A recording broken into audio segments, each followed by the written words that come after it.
Hello, and welcome back, and welcome to a new series for Nintendo Therapy called SideQuest. So this will be SideQuest Episode 1, and it's a little bit more casual since it's the SideQuest.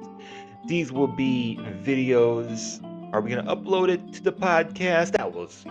These will be videos with commentary of things that either we don't talk about on the podcast or we just had so much to talk about that there was some extra and now we got to go on this side quest together.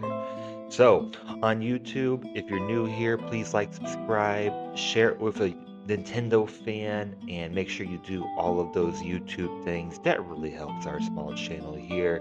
And today, we are talking about my favorite series of any Nintendo series, and that is Animal Crossing, because although we talked about it a few weeks ago when the 3.0 update came out and how Nintendo lied to us, I still have some things that I want to say about my favorite series, why Animal Crossing has changed. That's something that I have seen a lot online, seen many videos come up lately about how Animal Crossing, the older games are better, or how New Leaf was better than New Horizons. And I'm here to say that Animal Crossing has changed. It's here to change for the good. Animal Crossing New Leaf is one of my favorite games of all time. This is still a good thing. So, like I said, let's get into it. Uh, there is some pessimism surrounding this Animal Crossing update. Of course, I'll always take the extra content, especially for free. And the pessimism might be that most of the free content comes on the Switch 1 version and not the $5 paid Switch 2 version, which we'll also touch on. But Nintendo also told us in 2022 that the updates would be done with the 2.0 update. Here's your DLC, here's your update. It's a huge update, lots of different content that we add, lots of new items, and please don't ask us for an update again because we already told you that this is the only last update that you will get.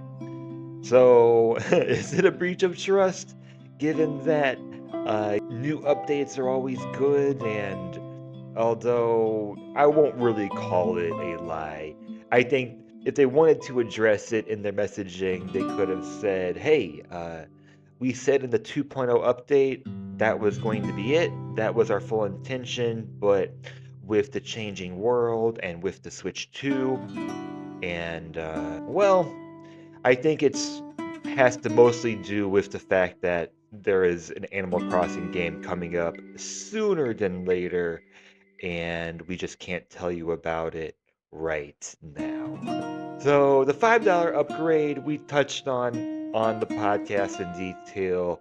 It's simply to do, I think, because they want an Animal Crossing to be on the shelf. I'm just surprised that they could not get it out before the holiday season. And when it does, when they have the $5 Switch 2 upgrade pack, there will be something to at least put on the shelf for the time being for a huge IP until that next Animal Crossing game comes out. Does the pessimism lead into the fact that we don't know when the Animal Crossing game, the next one, will come out? Yes, I think so. And does this update mean that the Animal Crossing game isn't going to be coming very soon? Well, I think so as well. And not only that, but I was kind of concerned with how they treated Animal Crossing New Horizons, even though we are getting an update almost 6 years after the initial release of the game. They, I thought, struck gold in a weird way. They did, right? There are no real positives about 2020, but if you want any sort of silver linings there, uh, my favorite IP took off and found a whole new audience. The majority of the install base, the player base, entered during the New Horizons version of this game. And it made me excited for someone who's been around since the beginning, someone who just wants more Animal Crossing in my life.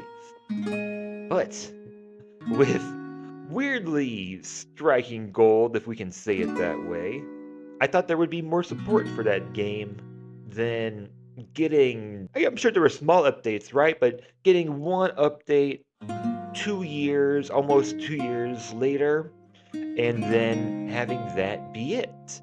Why did this not become something bigger? Why did they not try to add more DLC to it? Hey, when the DLC came around in 2022, I was happy to dive back in. I thought that the $20 or it came with the expansion pass, I thought that was a great deal for the amount of content that you got. And it was my favorite content. I don't like interiors that much. I really struggle with them. But I enjoyed it and I definitely got my money's worth out of it. And I would be happy to jump back into Animal Crossing more if I had more of a purpose. So the base game of Animal Crossing, especially that, it came out March of 2020. My situation was a little bit different, maybe a little bit more positive since I wasn't on the typical lockdown where I was. But there was a certain nostalgia and magic to jumping back into that game. There was no need for me in the beginning to do any sort of time traveling. I just wanted to enjoy and see things build up. I have memories of the day it came out, going and getting the game, seeing the Facebook groups of people that were putting all their donations outside where the museum would be on day 2. It was an exciting time. I think as people my age get older, but also as gaming goes on and there's not as many physical releases, us as gamers need excuses all the time to join in on things together and just join in on that hype. And it definitely felt that way when New Horizons came out. I would say that in my experience with the game, and I think my experience might have been maybe more typical than with other people who played it, is that I finished the base game and I continued playing for a while, and I did get my money's worth out of it initially. I probably played $100 initially. But then the feeling of not knowing what to do with my terraforming or not having the motivation to do it, the motivation to play sort of wore off. And that's not something that I had experienced in past Animal Crossing New Leaf. I never really put down until like maybe 5 years later, until the 3DS kind of wore off a little bit when the Switch came out. Wild World, same way. The original GameCube, same way. Just it was a game that I would live in, I would enjoy, and I would do a lot of nothing in. But in New Horizons, it felt more like if you didn't have a purpose to play, that same charm was sort of missing. That if you had one sort of personality type, if you had multiple villagers, they more or less felt the same. But you can leave me a comment, let me know if you felt the same way or what your experience was. Again, for this whole side quest extra thing, that's where I want these conversations to go. So, is that my pessimism part? I think so. New Leaf, one of my favorite just games in general all time, not just Nintendo, just one of my favorites ever. The update actually does look fantastic.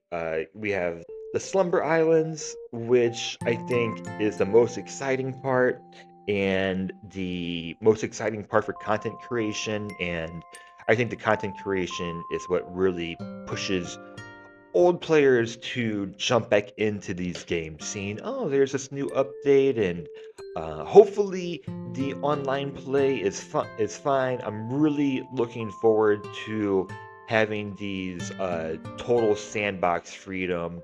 I never tore down my first island that I spent 200 or so hours on, but now I can just jump in and use all the items that I have, choose the size of my island, and it reminds me so much of Dragon Quest Builders if you've played through that game and you get your customizable islands at the end of the game. Same way we brought up Pokemon Pocopia in a recent episode. That game is coming out soon, and Pokemon Pocopia reminds me so much of Dragon Quest Builders. I just wish we could get a new game, but hey, I'm sure I'll play Pocopia at some point. I don't know if it'll be day one for me. This is Animal Crossing though. We get the Cap and Family Pier expansion. There is some nostalgia there with the Cap and Family. The guest rooms use some of the DLC ideas, and all the items just look so charming and so great. The guest rooms remind me of the DLC as well, so I think it's going to drag people back into the game for people of all different play styles. Because for me, I thought the DLC was okay, but I'm for sure doing all of these quests when it comes out so I can get all the items and complete everything that is in this game.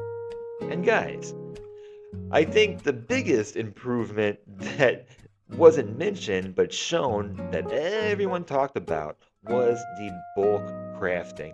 Do you ever play a game and then it gets updated later on, and then new players play it and they never get the satisfaction of having that quality of life upgrade? At the same time, they're jumping into the better version of it. But bulk crafting would have kept me playing the game for longer if we would have had it initially. And we could have gone a lot further with that, especially, for me, the most annoying part was always having to go back to the pier to open your gate or open your online play, especially when you have a phone in your game where it would make sense that you could just call it up and just say, hey, open it up for the online play.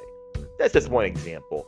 I wish they would go further because I assume the 3.0 update is it, but honestly, like, Nintendo has done so many things since Nintendo Therapy has started where I feel like I don't know what's going on, and I speculate and I act like I know what I'm thinking, what I'm saying for Animal Crossing, but this update kind of threw me off entirely.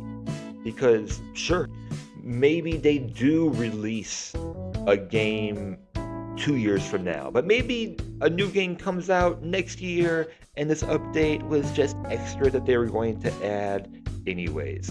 I really don't know. Of course, we get the retro systems that are attached to the Switch Online system. I guess that's okay, since most people that are going to be jumping in are jumping in with the online play, but I do wish it was separate, given that if you went out and bought the GameCube Animal Crossing game today, you could put it right into a GameCube and play some of those old NES games, and there's so much nostalgia there. Looking forward to it. Definitely going to make some kind of like room or a basement or something with all the different systems, and I think there's other systems as well, maybe like a Virtual Boy or other maybe other items that we can't use that are just cosmetics that we didn't see in the trailer because we only saw part of the catalog. 12-player online, I think that's for Switch 2 only, mouse controls. When I first heard about it, I thought, that's fine, I guess. But then I was shown the drag and highlight for the interiors, and I thought, oh wow, that's actually perfect. That makes things a lot easier. So shout out to the people that have Switch 2s now. The $5 update is dumb, but the mouse controls, yeah, might be worth it. But I wish it wasn't the case, and $5 is so strange. Anyways, we gotta move on. Does this update change the future of Animal Crossing is really my question. But the theme of this episode episode 1 is going to be that we just can't go back. And not going back is going to be okay. It results in us getting more Animal Crossing games, and I understand that if there's any uneasy feeling about the next Animal Crossing game, because that's pretty much how I feel. I don't know when to expect it. I don't know what to expect. And my hope is that there are games currently coming out soon that are going to be an idea of what Animal Crossing could be in the future. Look out for Pokemon Pocopia, look out for the responses to that game, because I could see Animal Crossing going further with the sandbox modes or with the terraforming. I don't see terraforming ever leaving an Animal Crossing game. My hope is that they can bridge that gap and give us those charming, unique experiences that I felt more in New Leaf. And hey, again, if you felt different, if you've played through these games, let me know, because these are just my feelings on everything, and I've already expressed that it will be very hard to compare to a game that is one of my favorite games. And it doesn't have to be better than it. I just hope that they understand the unique experiences that Nintendo creates should be created in their future games as well. But yes, I think the customizing is here to stay, and I think they're going to go even further with that.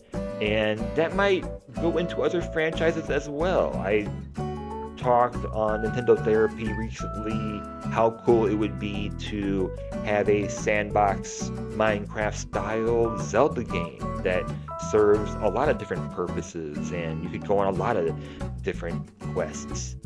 So, kind of leave it there. Are you jumping back into New Horizons when the 3.0 update comes out? If you have a Switch 2, are you buying the update? If you haven't played this game, does it encourage you at all to jump into this franchise? And what are your thoughts on the next Animal Crossing coming out? Leave your thoughts and concerns down below. Please like, subscribe. We have our weekly podcast episodes coming out. We're always dropping new segments, new shorts, doing all fun new things, and we've got plenty of news to talk about recently. So please join us. I hope you guys have a great rest of your day, and I'll see you next time.